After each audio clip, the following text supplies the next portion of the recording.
Bahasan kali ini adalah tentang listrik statis. Jadi di sini kita akan belajar lebih dahulu bagaimana listrik statis itu muncul. Jadi sebelum kita melanjutkan ke materi apapun, mari kita melihat lebih dahulu bagaimana listrik jenis ini bisa muncul. Is it not on? Not done. Alright, here we go. Charging the rod. Rod is charged. Balancing the rod. One balanced rod with very little friction. A similarly charged rod. Two similarly charged rods together. Bring them up. What should happen? Repel. Here goes. Yay! Alright, don't overdo it. Okay. Oh my god! One charged rod. I bring up an oppositely charged rod. What should happen? Repel. No, it's not. Oppositely charged. Oh, trap. Opposite charges. That's right. And away we go. Now this might be a little bit of a, what would be the word, a little bit of a fudge, because not only do opposite charges attract, but neutral objects will be attracted to a charged object and vice versa. Here I've got a charged object. If I bring a neutral object up to it, one that I haven't charged before, it looks the same, but now rather than have two charged objects, this guy here is not charged, so I bring it up, move, move, move. That guy isn't moving. Let's try one more. That one's obviously not charged though. It was charged. Let's charge it up again. Oh, what, was it neutral to begin with? No, it was definitely charged to begin with, wasn't it? Yeah, that's charged. Okay, we try one more time. It shouldn't, if it loses its charge that quickly, well then we're scuppered. That's definitely charged, because I can see the way it's moving around. So I check to make sure it's charged. Two similarly charged objects, repelling each other. I bring up a neutral object, which looks the same. And it's just about, there we go. Yay. It's moving towards it. So it looks like they have two opposite similarly charged because they both look the same, but this one here is neutral. So any neutral object will be attracted to a charged object. So let's bring up a couple of neutral objects. Marker is a neutral object. Move. You're zooming in there, Sean, you can get that? Yeah. Very good. Any charged object will be attracted to a neutral object. Neutral object is a can. Doesn't matter if it's a conductor or an insulator. Charged object is a rod. 3, 2, 1. Away we go. And away it moves. We've got a neutral object, which is a bottle. We've got a charged object, which is a rod. And away we go. Probably slightly uphill. Let's go back this way. Let's stop at the beginning. Charge the object, good and strong, and move. It's definitely being attracted. Even the space of a couple of hours can make a big difference. And I think I'm only guessing it's humidity in the air that can affect it somewhat. So away we go, neutral object, charged object. And one last time, let's get something like this. We now have a neutral object, which is the rod. Oh no, I didn't do the finger yet, did I? No, I didn't. Right, do the finger, lads. Is that balancing? Almost balancing. There we go. That'll do fine. Neutral object, which is the meter stick. Charged object, which is the rod. And away we go. Wow. You're a tough audience, people. One last time. This time I'm balancing the charged object. Put it up here. Now this is a really wonky charge. Why am I not grounding it? Because you're only Just one end. Yeah, I'm grounding whatever bit I'm touching. But the bits along here can't get to my finger because that's an insulator. And when that's it, that's all wonky. So I've got to use a straight piece to have any chance of doing this. One last time, we're almost done here. And we'll never have to look at electrostatics again. I know it's charged by the fact it's just whirring around straight away. Charged object, neutral object, bring neutral object up, charged object. Bring neutral object up to charged object. Well, it's the other end. It's the other end. It's the other end. Actually, I thought I charged both, but that was the either way. That, ladies and gentlemen, is pretty impressive. Yeah. Even if I'm the only person who thinks so. I think we have attracted enough objects. You can do it with water, you can do it with pieces of paper. This is a little bit cool. Step 1. Done. Thank you. Nah, setelah kita sudah melihat tentang video tadi, maka kita punya gambaran kira-kira asal listrik statis itu dari mana. Jadi listrik statis ini sebenarnya berasal dari peristiwa kosokan Dan peristiwa gosokan itu menimbulkan muatan-muatan yang jumlahnya tidak seimbang. Jadi jumlah muatan positif sama muatan negatif itu sudah nggak sama lagi. Misalnya kayak seperti, katakanlah kita punya kain dan kaca. Jadi dalam hal ini, pada peristiwa yang pertama, kainnya digosok. Pada saat awalnya itu terjadi jumlah muatan mereka sama. Jadi maksudnya muatan di kain dan muatan di kaca itu sama. Tetapi karena peristiwa gosokan itu menimbulkan adanya energi dari peristiwa gosokan kita. Nah, energinya itu membuat cukup elektron daripada kaca itu berpindah. Tahu dari mana elektron dari kaca itu berpindah ke kain, bukan sebaliknya. Nah, nanti kita akan belajar di ada satu tabel, namanya tabel triboelectric series. Jadi ini ada satu tabel yang memuat beberapa jenis bahan dan kecenderungan mereka untuk bermuatan positif atau negatif. Karena kalau untuk di buku-buku, untuk yang materi yang ada, itu seringkali dia nggak memuat tentang bahan yang bermacam-macam. Jadi kita agak susah membayangkan kalau misalkan kain digosok sama kaca bagaimana. Kalau kacanya diganti digosok dengan kertas bagaimana. Karena biasanya kertas pasangannya sama plastik, sama penggaris plastik, atau kain pasangannya sama kaca. Dan kita nggak tahu hubungan antara mereka. Padahal sebenarnya kita bisa mencari hubungan antara mereka, dan itu banyak sekali. Misalkan di sini kita punya asbes, atau mungkin kita punya bulu, kaca. Nah, semakin ke atas, itu dia semakin positif. Semakin ke bawah, dia semakin negatif. Kain-kain ada di agak di tengah-tengah. Jadi di sini kita punya kain wool, atau kita punya kain atau dari bahan nilon, atau mungkin kita punya kertas. Jadi kalau misalkan kita gosok antara kaca itu di sini, terus kemudian kain, katakanlah kain dari bahan wool di sini, maka kainnya itu akan nanti cenderung bermuatan positif dan woolnya akan cenderung untuk bermuatan negatif. Jadi kita tahu berdasarkan tabel ini, tapi wool itu nggak selalu bermuatan negatif. Jadi kalau misalkan wool digosok dengan plastik, misalnya plastik ada di posisi bawah ya, di posisi ini kira-kira di posisi polietilen atau polipropilen. Jadi dia di sini. Nah, si wool ini akan cenderung bermuatan positif. Jadi kalau misalkan kita punya wool, kita gosok dengan plastik, misalkan dari bahan polietilen atau polipropilen. Nah, semula itu katakanlah jumlah muatan positifnya itu ada 3, di sini jumlah muatan positifnya itu ada 5, di sini negatifnya juga ada 5, maka elektron daripada wool itu akan pindah, tergantung daripada gosokan kita akan membuat elektron itu berapa banyak yang pindah. Kalau misalkan elektron yang pindah itu energi daripada gosokan kita itu cukup untuk membuat elektron 2 biji pindah, berarti wool-nya itu sekarang muatannya jadi positif, karena dia kalau untuk PP sama PE-nya itu sekarang muatan positifnya itu tetap ada 5, tetapi muatan negatifnya dia berlebih, ketambahan 2 daripada wool.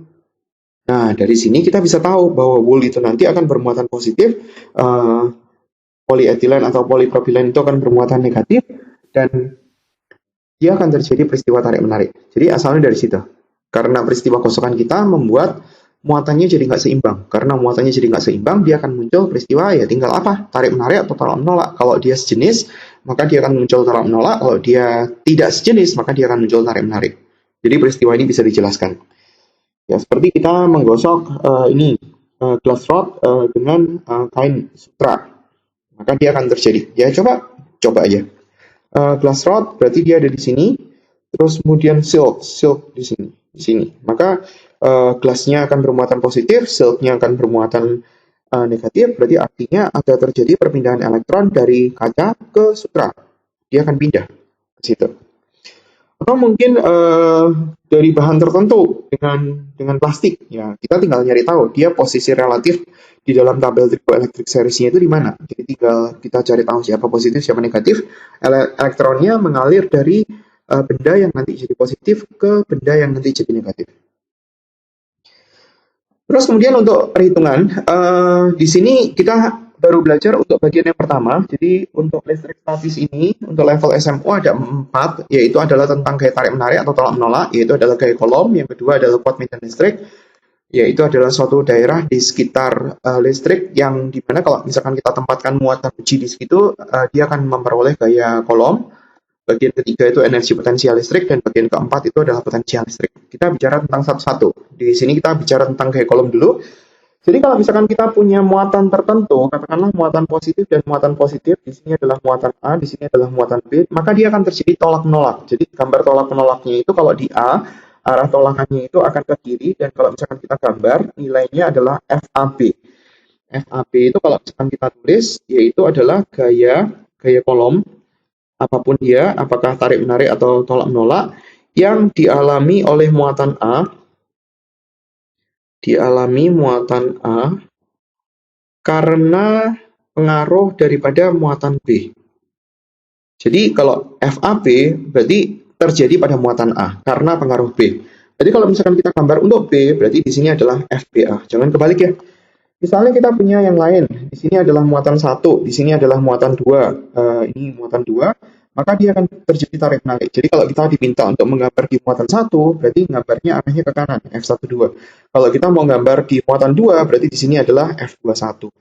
Atau kalau misalkan kita punya muatan negatif, di sini muatan negatif C, di sini muatan negatif D, tolak-menolak juga, berarti di sini adalah FCD, di sini adalah FDC. Jadi sama ya cara menggambarnya. Apakah dia muatannya AB atau BC. Nilainya sama, FAB itu sama dengan FBC, cuma arahnya berlawanan. Ini juga F12 itu sama dengan F21, arahnya berlawanan, FCD itu sama dengan FDC. Jadi kalau misalkan kita mau mencari gaya yang dialami oleh muatan 1 dan 2, F12 atau F21, caranya adalah K dikali sama muatan, K kali Q1 kali Q2 dibagi jarak antara mereka. Jadi R12 atau ditulis R kuadratnya boleh. Di mana F-nya itu adalah gaya kolom, gaya tarik boleh, gaya tolak boleh, sama aja. Terus kemudian K itu adalah konstanta, Q itu adalah muatan listrik, Q itu adalah muatan, terus kemudian R itu adalah jarak antara mereka. R itu adalah jarak antara kedua muatan. Sedangkan untuk satuannya itu tertentu. Jadi sistem satuannya ini sama kayak seperti biasanya. Ada sistem satuan MKS dan sistem satuan CGS. Untuk sistem satuan MKS, sebentar saya tulis dulu. Sistem satuan MKS atau satuan internasional. Sistem satuan CGS. Sistem satuan MKS itu nilai F-nya itu adalah Newton, sedangkan nilai K-nya itu adalah 9 kali 10 pangkat 9, Q-nya itu dalam satuan kolom, R-nya itu dalam satuan meter. Dimana untuk sistem satuan CGS, nilai F-nya itu dalam satuan Dan, konversinya adalah 1 Newton itu adalah 10 pangkat 5 Dan, nilai K-nya itu 1, enak jadi ngitungnya, Q-nya itu satuannya adalah stat kolom. Di mana stat kolom R-nya satuannya meter, di mana satu kolom itu adalah 3 kali 10 pangkat 9 stat kolom. Kadang-kadang dia ada satuan yang lain yang bukan kolom maupun stat kolom, yaitu adalah mikrokolom. Satu mikrokolom itu adalah 10 pangkat min 6 kolom, dan satu mikrokolom itu adalah 3 kali 10 pangkat 3 stat kolom. Stat kolom kadang-kadang disingkat stat C. Coba kita lihat soal latihannya. Dua buah muatan masing-masing sekian, berjarak sekian, hitunglah gaya yang terjadi antara kedua muatan. Ya sebenarnya pada saat kita ngerjain ini, terserah kita mau menggunakan sistem satuan MKS atau CGS, karena dia satuannya itu adalah mikrokolom.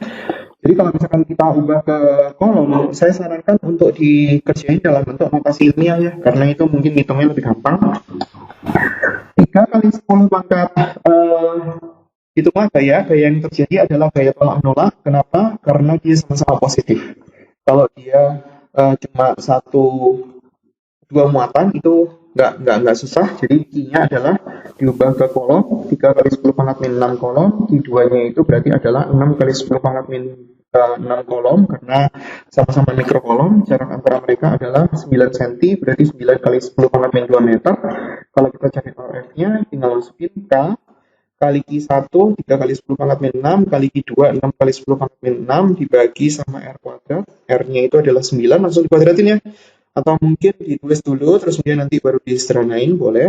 Angka-angkanya deketin karena kita ngitungnya akan jadi lebih gampang. 10 pangkatnya jadiin 1, totalnya 10 pangkat min 3. 9-nya juga deketin aja. 9 kali 9 dikali 10 pangkat min 4. Nah, ngitungnya jadi gampang. Ini dibagi 3, bagi 3 lagi, sisanya tinggal di sini doang. Berarti 2 kali 10 pangkat min 1 atau 0,2 Newton. Itu F-nya.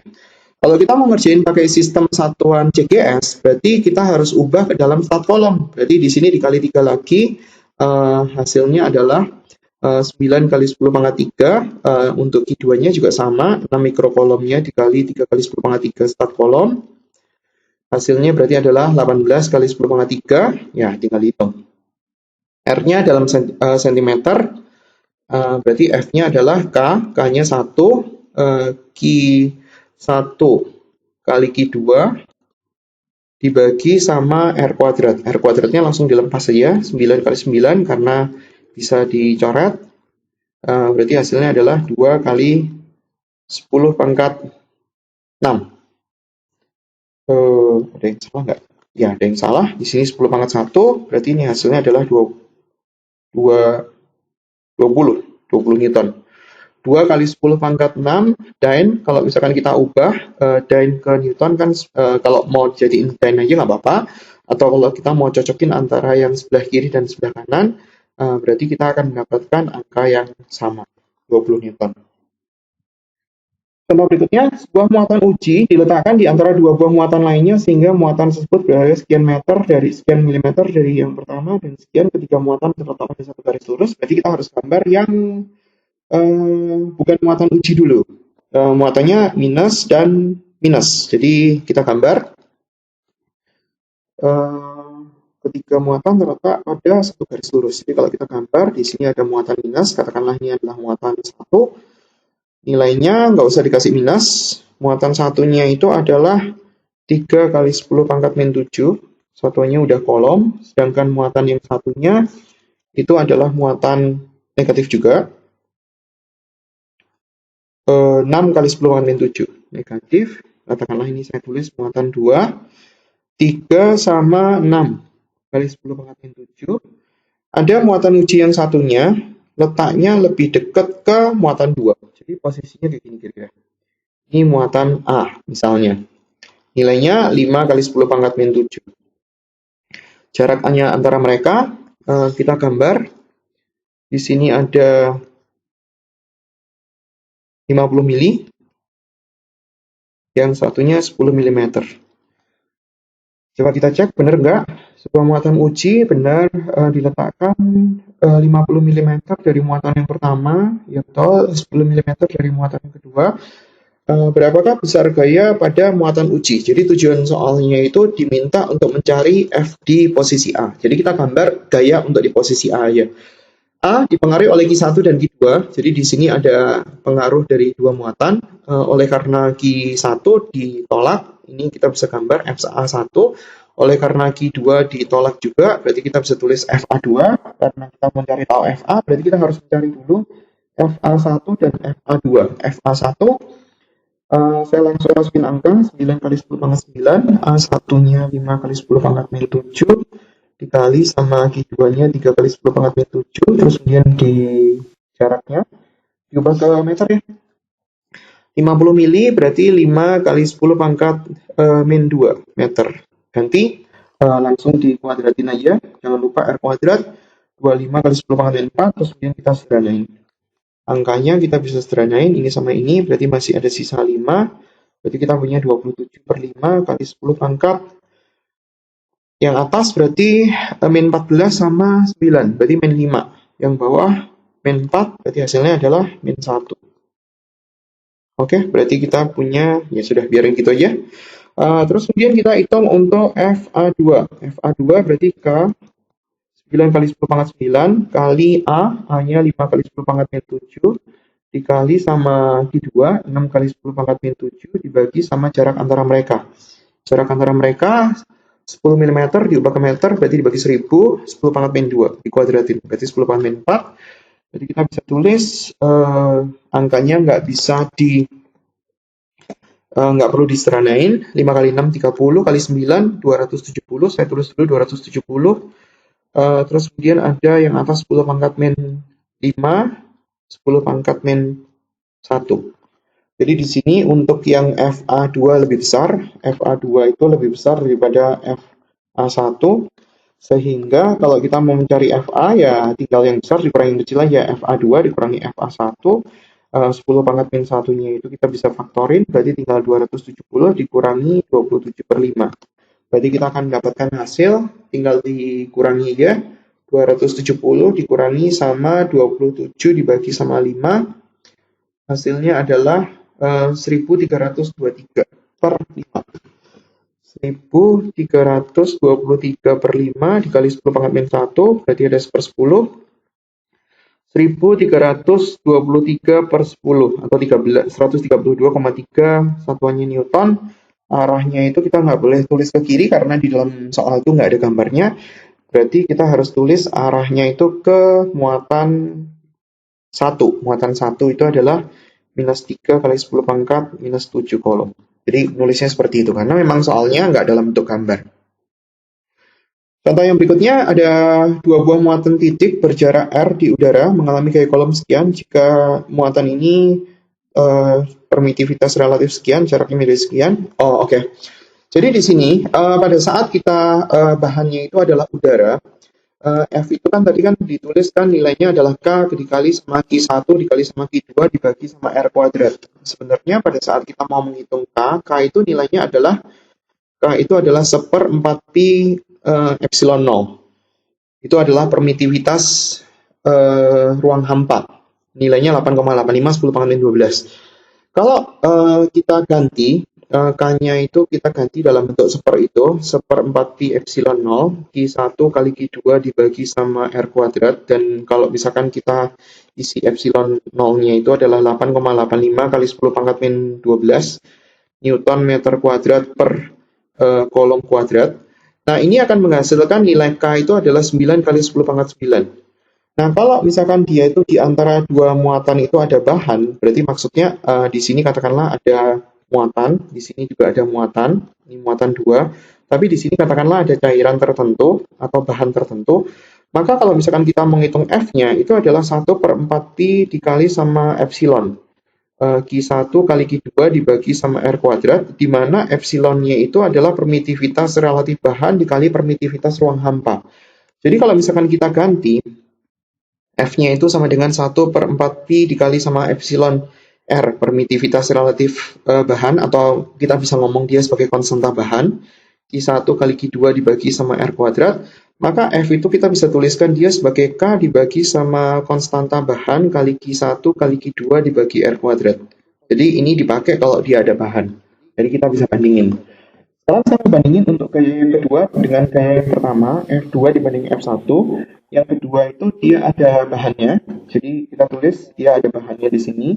Q-nya saya tulis aksen, Q1 aksen, Q2 aksen dibagi sama R yang baru, dibagi sama yang bagian bawah itu bahannya udara, dibagi sama R1 kuadrat. Nah, beberapa kita bisa coret. K-nya kita bisa coret, Q-nya kita bisa coret karena dia nggak ngomong apa-apa tentang muatan, jadi dianggap sama.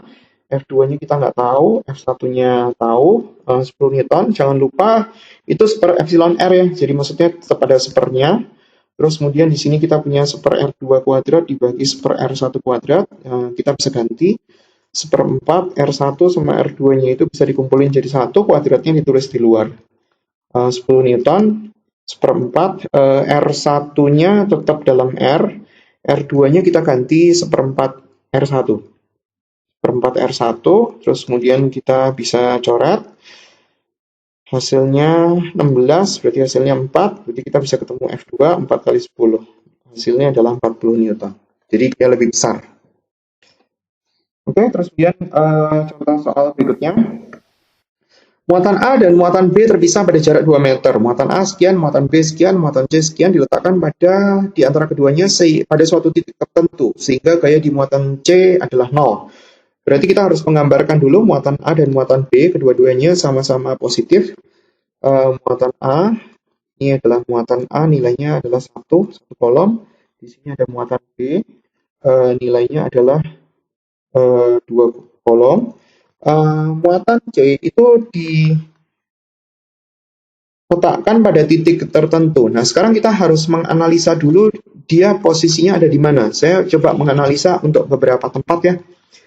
Misalnya kita ambil tempat di sebelah kiri daripada A, muatan C itu nilainya adalah positif. Jadi kalau misalkan muatan C-nya kita taruh di sini, oleh karena pengaruh A berarti kan ditolak. Berarti di sini adalah FCA, oleh karena B berarti kan ditolak juga. Berarti di sini adalah FCB. Dalam hal ini muatan di C itu nggak mungkin dia itu bisa menimbulkan gaya yang nilainya sama dengan 0 karena FCA dan FCB arahnya sama. Jadi kalau kita mau nyari F di C kan berarti mereka ditambahkan cara ngitung F resultannya. Sementara kalau misalkan kita gambar di sebelah kanan daripada B, itu kurang lebih juga sama. Oleh karena pengaruh A ditolak, berarti FCA arahnya ke kanan, FCB juga arahnya ke kanan. Jadi nggak mungkin. Kalau kita taruh di posisi yang di luar daripada garis hubung antara mereka, misalnya kita taruh di posisi sebelah sini, ini adalah IC, oleh karena pengaruh A itu ditolak, FCA, oleh karena pengaruh B ditolak. Nah, karena dia itu membentuk sudut tertentu, dia juga nggak mungkin 0, karena dia nggak saling menghilangkan. Jadi kita mencari paduan daripada FCA dan FCB yang arahnya itu sebenarnya berlawanan. Jadi kalau misalkan kita cari, harusnya posisinya di antara A dan B. Jadi posisinya di antara sini, dan seharusnya dia mendekati daripada muatan A. Kenapa begitu? Karena dia kan ada R kuadratnya. Jadi kalau misalkan kita muatannya kecil, ini satu kolom, harusnya jaraknya lebih dekat. Jadi kalau misalkan kita gambar, seharusnya gambarnya seperti ini, muatan C, oleh karena pengaruh A, FCA, oleh karena pengaruh B, FCB. Karena dia mintanya itu FC sama dengan 0, jadi kita bisa analisa dulu mana yang bisa dikerjain. FC sama dengan FCA dikurangi FCB. Kenapa gitu? Karena FCA arahnya ke kanan, FCB arahnya ke kiri. Yang ini tadi juga enggak ya. Terus kemudian kita pindahkan tempat, kalau dia bisa dihitung lebih sederhana. FCA K kali QC dikali QA dibagi jarak antara mereka, FCA kuadrat, ini K kali Q-nya C kali Q-nya B dibagi jarak antara C sama B kuadrat. Tujuannya nyari berapa jauh muatan C dari A. Jadi di sini kita misalin jarak antara mereka adalah X, jarak totalnya itu 2 meter, berarti di sini adalah 2 minus X meter. Yang bisa dicoret-coret, QC-nya kita bisa coret, terus kemudian kita lanjutkan ke sebelah sini. QA-nya 1, jarak antara C dan A itu adalah X, terus kemudian QB-nya itu adalah 4, RCB-nya itu adalah 2 kurangi X, dikuadratin. Nah, saya tunjukkan dua cara untuk penyelesaian ini. Cara yang pertama itu, katakanlah cara yang seharusnya, saya tuliskan di sebelah kanan ya, lanjut di sebelah sini, cara pertama. Di sini kita punya 1 per X kuadrat sama dengan 4 dibagi 2 minus X kuadrat. Jadi kalau misalkan kita lepasin, terus kemudian kali silang, 2 minus X dikuadratin sama dengan 4X kuadrat, dibuka kurung, X kuadrat minus 4X ditambah sama 4 sama dengan 4X kuadrat, kumpulin jadi 1, 3X kuadrat. Terus kemudian 4X dikurangi sama 4, terus kemudian kita faktorin. Berapa pemfaktorannya ya? 3X, 4. Coba 2 sama 2, 3X, terus kemudian di sini X, 2 dan 2. Coba kita lihat bisa nggak? Ini plus, ini min. Ya betul, X-nya ketemu, 2 per 3, X-nya ketemu sama dengan min 2. Nah sekarang kita cek. Di sini ada muatan A, di sini ada muatan B, muatan C. Muatan C kan harusnya di antara A dan B. Jadi kalau misalkan X-nya dapatnya positif, berarti memang benar, ini kan 2 meter kan, ini 2 meter, jadi X itu kan dihitung dari sini ke sini, dari sini ke arah sono. Kalau dia positif, 2 per 3, berarti dia masih berada di antara A dan B. Tapi kalau misalkan X-nya sama dengan min 2, berarti X-nya itu arahnya ke sebelah kiri, kalau dia min 2. Dan kalau posisinya C itu di sebelah sini, itu di sebelah kiri, itu nggak mungkin. Jadi jawaban yang X sama dengan min 2 itu tidak memenuhi karena dia posisinya itu akan jadi di sebelah kiri dan dia akan sama kayak ini. Jadi dia nggak mungkin. Jawaban yang mungkin itu cuma 2 per 3. Nah, karena jawabannya itu sudah pasti cuma satu kemungkinan, maka kita bisa menggunakan cara yang kedua sebenarnya. Cara yang kedua saya taruh di sebelah sini aja, karena dia nggak butuh ruang terlalu banyak. Nah, ini tinggal di akar, cara yang kedua itu. Ini tinggal di akar, ini tinggal di akar. Jadi penyelesaiannya akan lebih sederhana. 1 per X sama dengan 4-nya di akar, 2 minus X dikali silang, 2 minus X sama dengan 2X. 3x sama dengan 2, nah x-nya ketemu. X-nya sama dengan 2/3 meter.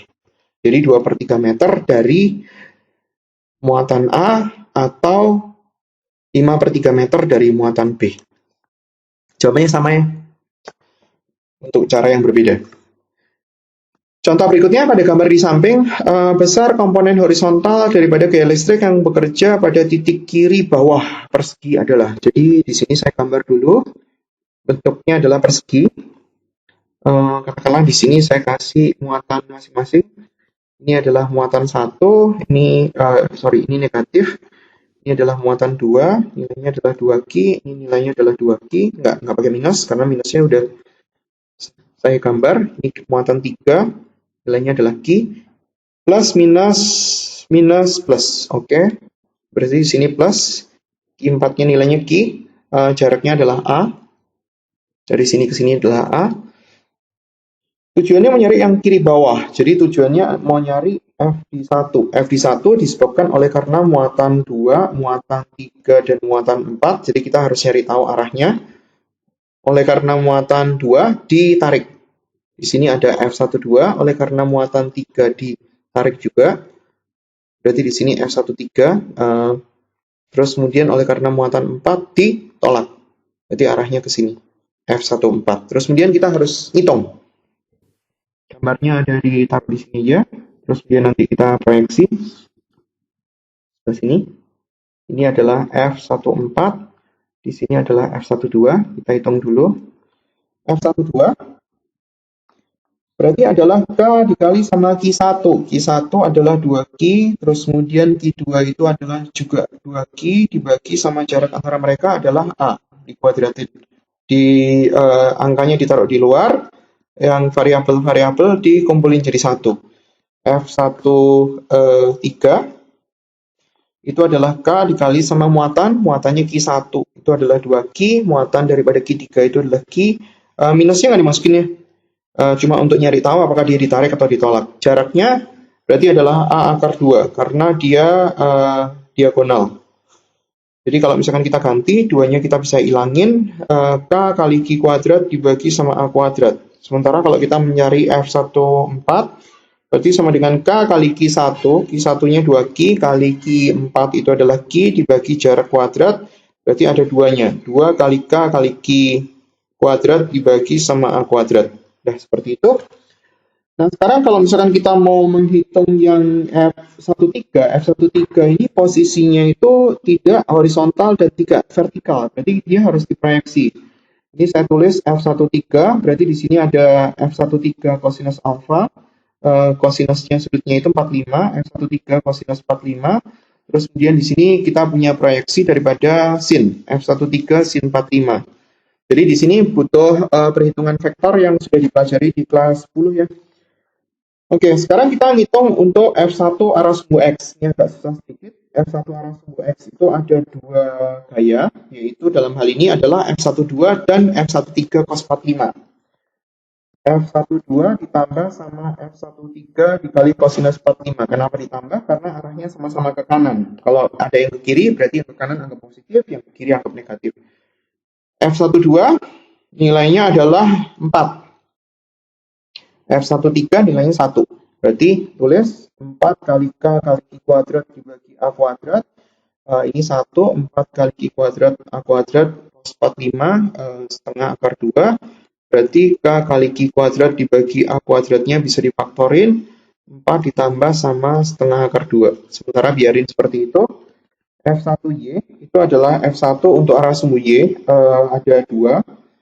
1 F13 sin 45 nilainya arahnya ke atas. Sementara F14 arahnya ke bawah. F13 sin 45 nilainya positif dikurangi sama F14. F13 tadi nilainya 1 K kali Q kuadrat dibagi A kuadrat setengah akar 2 dikurangi F14. Kita coba lihat F14 nilainya 2. 2 kali K kali Q kuadrat dibagi A kuadrat. Nah, berarti kalau misalkan kita gambar, ini nilainya kan positif kan? Yang ini kalau kita faktorin K kali Q kuadrat dibagi A kuadrat, berarti di sini setengah akar 2 dikurangi 2, berarti ini harusnya nilainya negatif. Jadi kalau kita gambar F1X-nya itu ke situ, F1Y-nya itu ke situ. Jadi kalau kita mau nyari tahu F1, ngitungnya agak susah sedikit. F1, karena di sini ada elemen yang sama, langsung ditarik keluar ya.